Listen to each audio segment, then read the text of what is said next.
ഭരണവിരുദ്ധ വികാരം വോട്ടായി മാറിയത് ഒരു മികച്ച ഭരണം പ്രതീക്ഷിച്ചുകൊണ്ടാണ്, അല്ലാതെ അധികാരം പങ്കിടാനുള്ള ഈ കടിപിടി കാണാൻ വേണ്ടിയല്ല. കേരളത്തിൽ UDF ജയിച്ചു, പക്ഷേ ജനങ്ങൾ തോറ്റു. മുഖ്യമന്ത്രി കസേരയ്ക്ക് വേണ്ടിയുള്ള ഈ തെരുവ് യുദ്ധം കാണുമ്പോൾ ആർക്കാ സത്യം പറഞ്ഞാൽ നേട്ടം?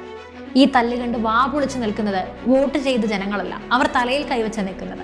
മറിച്ച് നാണം കെട്ട് തോറ്റോടിയ LDF ആണ് ഇപ്പോൾ വാ പൊളിച്ചു നിൽക്കുന്നത്. കാരണം അവർക്ക് ചിരിക്കാനുള്ള അവസരമാണല്ലോ നിങ്ങളിപ്പോൾ ഉണ്ടാക്കി കൊടുക്കുന്നത്.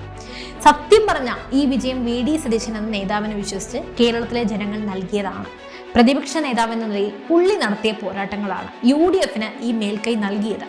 എന്നാൽ ജയിച്ചു കഴിഞ്ഞപ്പോൾ ഡൽഹിയിൽ സുഖിച്ചിരുന്ന KC വേണുഗോപാൽ പെട്ടെന്ന് വന്ന് മുഖ്യമന്ത്രി കസേര വേണമെന്നൊക്കെ വാശി പിടിക്കുന്നത് ഏത് തരത്തിലുള്ള രാഷ്ട്രീയ നീതിയാണ്? സീനിയോറിറ്റിയുടെ കാര്യം പറഞ്ഞാൽ രമേശ് ചെന്നിത്തലയുടെ പേരും വരും.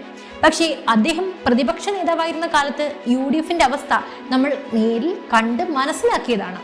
അർഹത നോക്കിയാൽ സതീശനോ അല്ലെങ്കിൽ ശശി തരൂരിനെ പോലെയുള്ള കഴിവുള്ള നേതാക്കളോ വരട്ടെ എന്നൊക്കെയാണ് ഭൂരിഭാഗം പേരും പറയുന്നത് അല്ലെങ്കിൽ ആഗ്രഹിക്കുന്നത്. പക്ഷേ ഇതിപ്പോ അതൊന്നും അല്ല നടക്കുന്നത്. ഡൽഹിയിലെ കേരള ഹൗസിന് മുന്നിൽ അരങ്ങേറുന്ന നാടകീയ രംഗങ്ങളൊന്ന് നോക്കൂ. നമ്മുടെ തെരുവുകളിൽ നടക്കുന്ന നാടകങ്ങളൊക്കെ കാണും.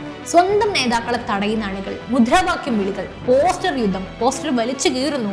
ഇതൊക്കെ കാണുമ്പോൾ UDF അധികാരത്തിൽ വന്നാൽ ഇങ്ങനെയൊക്കെ സംഭവിക്കുമെന്ന് പ്രവചിച്ചവർ ശരിയാണെന്നല്ലേ തെളിയുന്നത്. നിങ്ങളുടെ ഈ കൂട്ടത്തല്ല് കണ്ടതൊക്കെ സത്യം പറഞ്ഞാൽ ആവുന്നില്ല.